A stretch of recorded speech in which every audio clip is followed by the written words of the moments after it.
Are you an entrepreneur looking forward to execute your business plan in the UAE? Are you about to get a trade license to run your business? If the answer is yes, you're at the right place. My name is Ahmed Basim, founder of Sharkup.com. I will be explaining you everything you need to know about setting up a company in the UAE.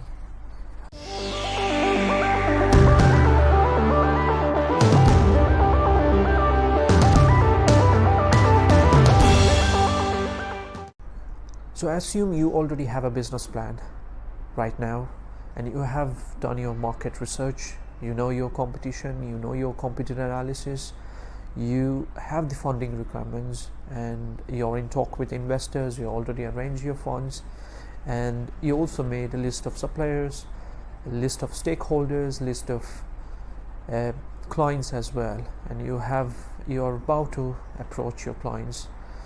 This is when you have to get your trade license. This is the smartest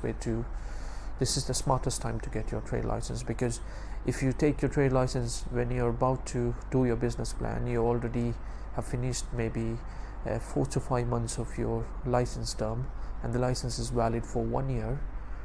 By the time you approach your clients, you might have almost finished the first year of your license, and you're simply paid around 10,000-15,000 dirhams just for the license without approaching any clients.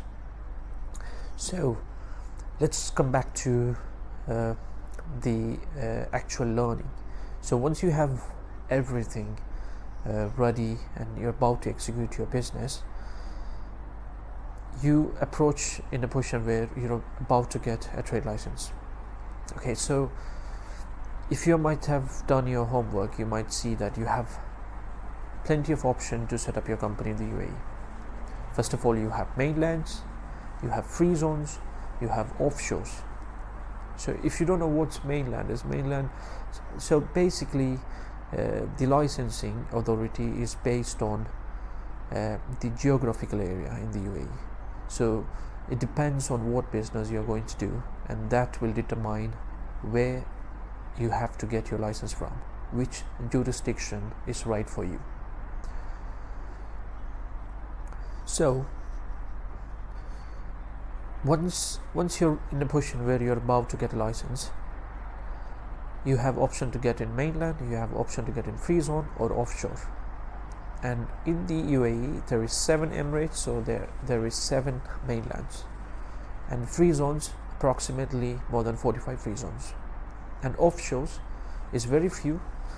And to people who don't know what's offshore companies are more like a shell company. If you run business outside of UAE and you need a company for billing purposes, that's called offshore companies. And free zones is a specific jurisdiction known for a specific skill set or for specific geographical location.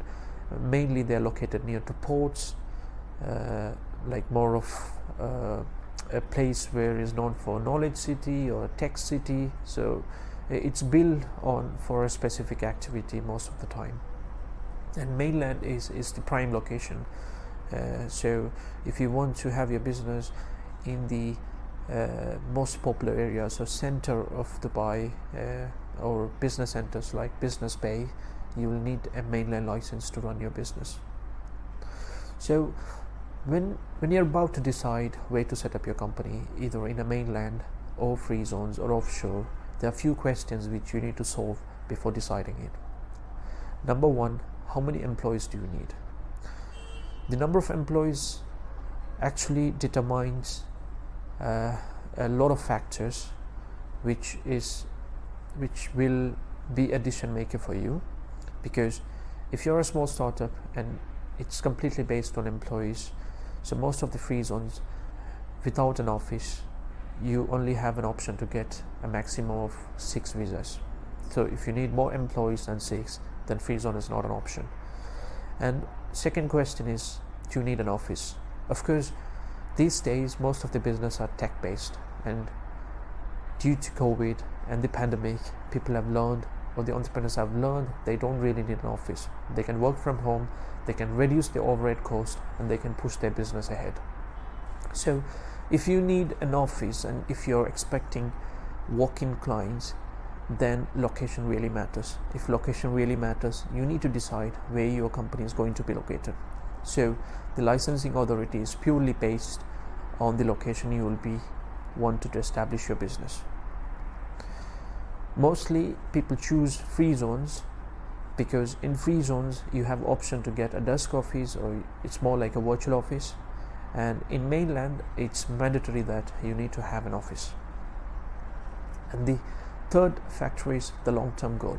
So with my experience, most of the clients who approach me, they always say that, this product is a test product. I need to test the market if it's going to run or not. And what they often do is they would say, I want to start something really, really small, or I don't want to spend a lot on licensing. Especially on the mainland, you need to take an office. It's going to push your overhead cost much more than free zone licenses.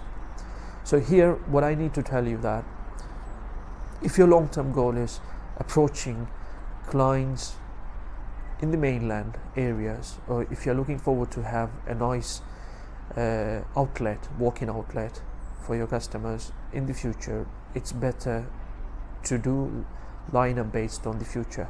Because if you set up a free zone company and then if you decide to move to mainland, there is no option where you can transfer your companies. You'll have to liquidate your free zone companies and then open a new company in the mainlands. And the most important factor which comes into deciding whether it's a free zone or mainland, it's the invoicing structure. So in free zones, if you're going to have a B2B business model, you have no restrictions on trade. But if you're looking forward to have a B2C trading, then you're not allowed to legally approach any clients based in the mainlands, or government companies or semi-government companies. So if your business have anything to deal with government entities or semi-government entities, I would recommend not to go for a free zone. Because you have a free zone company, they might refuse to sign a contract with your company. I believe this video helped you in understanding the basics of getting a trade license in the UAE. If you have any questions, you can comment below, or you can reach me at hello@sharkup.com, or you can simply visit www.sharkup.com to learn more about licensing cost and structures and process. Till then, stay tuned. I'll be back with another video soon. Thank you.